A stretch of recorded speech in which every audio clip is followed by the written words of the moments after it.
natin. Gusto kong tanungin si Attorney Acosta. Ma'am, bigyan po ninyo, paano ba natin mas mapapaayos ang ating sistema sa pagtulong para mabawasan ng biktima, matulungan ng biktima, at yung gobyerno, ano ang naging kakulangan natin dito? Kung pipili kayo ng naging kakulangan, ano po yun? With the permission of the Honorable Chairman, mahirap po yung tanong, baka magalit sa akin sila. Hingi din po ako ng permiso. Maganda po yung tanong, sapagkat ito'y problema ng ating bansa at ang imahen ng ating bansa ay nakasalalay dito. Sana po, kung may na-apprehend ang OTS, may PAW naman po tayo sa Pasay, 5 minutes to 10 minutes nandun na ho yung PAW. Tawagan yung PAW para maproteksyonan ang karapatang pantao ng ating mga OFWs, ng ating mga bisitang, foreigner, at gayon din yung mga traveler. Kasi yung pong nangyayari na yan, mukhang talagang marami pong lapses. Kay Mr. White, wala po siyang counsel nung hiluhin siya. Nung dalhin sa ABSICOM, walang counsel. Sa piskalya, wala ring counsel. Kaya hindi po naproteksyonan ang kanyang karapatan. September po nangyari yan. And then may private lawyer siya, so hindi po kami naka-intercede. Si Manang Gloria din, walang counsel. Hindi rin po nakatulong ang PAW dahil hindi namin alam ang kaso niya. Nadinig ko na lang sa TV, October 25, 26 nangyari. Here comes November 3, nadidinig ko na yung si Ma'am Toots sa radio. I-post ko nga sa Facebook ko.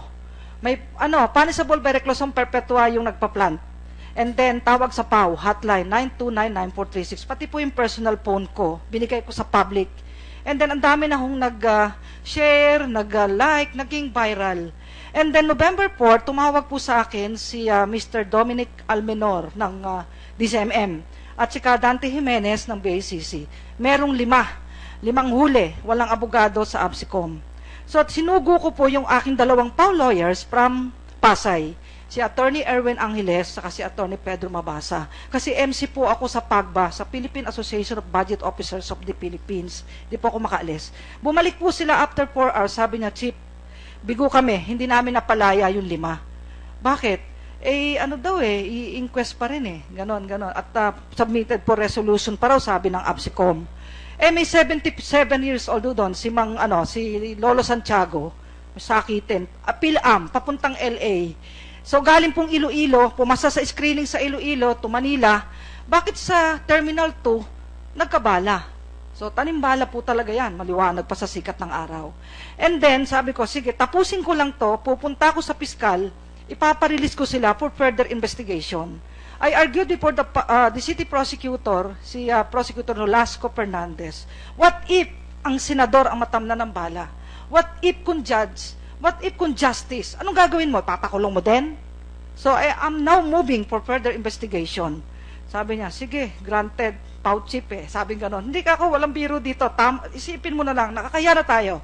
So, sabi ko, sige, eto na yung mga papel. May private lawyer yung isa, yung matanda, sabi niya.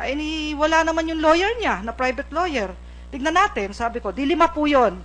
Si Miss Rowena Otic, Mrs. Milagros Cadiente, at meron pang 2 babae. Si Melody po, OFW, hindi na po nakapunta sa Qatar. Hanggang ngayon po, bedridden siya, may sakit. Siya po yung hinimatay. Nakakala ko mamamatay, buti po, first aider ako ng Red Cross.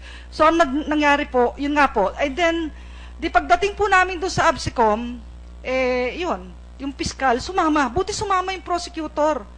City prosecutor, napilit ko pong sumama kasi baka hindi po ako paniwalaan ng ABSICOM So pagdating doon, napalaya po namin yung 5. Kahapon, nag-move na po kami for dismissal sapagkat 5 na po ang napadismiss naming kaso. 20 na po. Sa span ng 1 week, 7 days, November 4 to November 11, 20 po ang nakasuhan. 20. Yung iba sabi anting-anting, yung iba sabi tanimbala. 5 na po ang dinismiss ng ating mga piskal. Talagang dismiss na po. Ang ground is no intent to possess, no animus possidendi. May desisyon na po ang Korte Suprema dyan. Dapat alam po ng pulis yan. Saka po yung amulet, hindi po ammunition yan. Lalo kung wala ng primer, yung tinatamaan ng gatilyo. Hindi na po bala yan. Palayain nyo na. Huwag na nyong kasuhan. Kaya po kahapon, may 2 na naman po. Dadali na sana sa piskalya. Nagmi-meeting po kami ng OWA, POA, sa opisina nyo po, Sir Honrado. Pero wala po kayo Pero alam ko dapat kasama po namin kayo doon. Sabi ko, wag na tayo magsayang ng panahon. Yung OWA administrator po, si Ma'am Rebecca, si Yusek Kakdak. Yan. Sabi ko, wag tayo masayang panahon dahil yung dalawang Paul lawyer ko kanina pa doon, umaga. May dalawang dadali na naman sa piskalya, i-inquest na naman, ikukulong na naman. Habulin natin.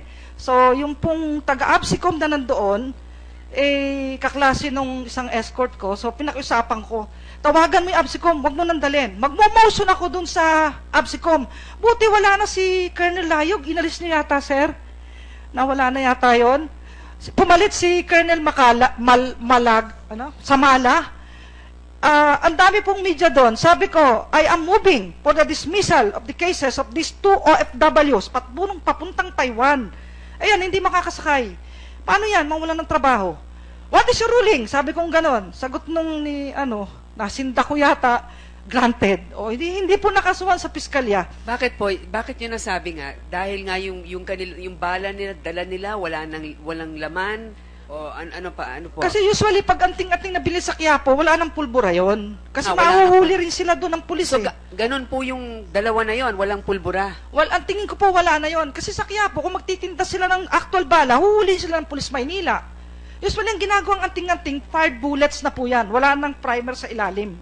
Gun holder po ako since 2005. Pero kaya nga po, yung nakita ninyong dalawa na yon, ang tingin nyo ay hindi na threat itong mga bala na Hindi to. po. Tsaka wala silang animus possidendi, intent to possess, an ammunition. Hindi nila gagamitin pamputok yon. Kasi wala silang dalang baril. baril. Opo. At yung pong hinukay namin, para sa kaalaman ng lahat, yung Sulpicio, yung MV Princess, doon sa Romblon, nakahukay po kami ng 100 bangkay doon. Yung lumubog, dahil iniwan na po ng NBI noon kami na po nagtuloy. So, ang punto doon, nakakuha kami ng maraming kababayan natin, yung kanilang bangkay, may nakasabit na bala na amulet. Totoo po yung sinasabi ng ating mga kababayang, mula pa sa ating mga ninuno, may kasabihan na yung bala na yan, kay fired o hindi, amulet laban sa aswang, manananggal, multo, mga impacto, ganyan. Kaya ngayon ang pangaral ko sa kanila. Pero hindi po gumagana sa airport yung Hindi dahil nadali ho sila ng mga devil's advocate dun So, sorry po. Pero po, ito po, tama po yung ginagawa nyo, sir. Ma'am, mabuhay po kayo. Panahon na, tuldukan na po natin itong pagkukulong sa mga kawawang OFW, sa mga senior citizen. Si Lolo Santiago po, halos mahimatay. Hinay blood. Si Melody nagkikisay doon. Natakot ako, baka mamatayin, nandun ako. Kaya dinasalan ko nga siya, Lord, tulungan niyo po, tumabuhay pa to. Kasi kawawa rin yung mga ABSICOM. Ngayon, sabi po ng mga ABSICOM, eto, pasensya kayo, sir, ha? Tinulungan ko kayo noon, yung mga kasamahan nyo. Kahit may magalit sa akin, di ba, General Honrado? Sabi ko, tulungan kayo ng PAW, tulungan nyo rin itong mga kababayang to. Ba't yung pa kinakasuhan? May bala Ano ba yung bala na yan? Sabi kong ganon. So, ang punto doon, may mga batas tayo na, yung desisyon ng Korte Suprema, nandyan pag walang intent to possess, and walang intent to fire a bullet, walang violation. Napakaliwanag po yan. So, yun po yun. So, sa tingin ko po, pag-aralin uli natin ng batas, ang ating mga ABSICOM na seminar, tama po yun, at doon sa OTS, mag-revamp po tayo. Yung mga contractual, tanggalin natin dyan. Kasi sa batas, yung planting of evidence, ang mapaparusahan ng reklusyon perpetua ay mga public officers, regular workers in the government.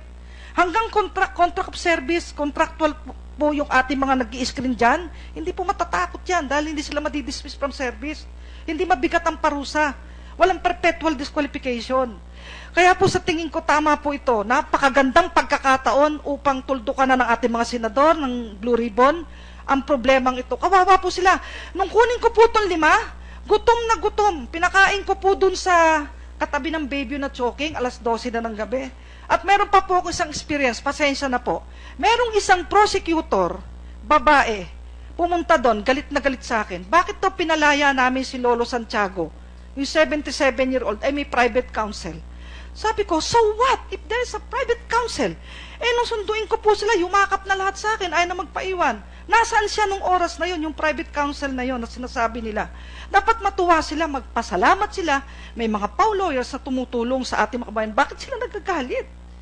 Ano kaya yun? Sabi ni Tito Noli de Castro, baka member ng sindikato. Sabi ko, sir, hindi ko po alam. Bakit sila nagagalit? Kung ang mga anghel sa langit natutuwa at may nakakalaya na walang sala, di dapat matuwa rin sila. Ano sila, anghel ng demonyo? Hindi nga umaandar ang anting-anting sa kanila. Attorney, maraming salamat kayo nagiging mukha ng gobyerno sa pagkalinga. Dahil nga nakikita natin may dalawang mukha ang gobyerno dito.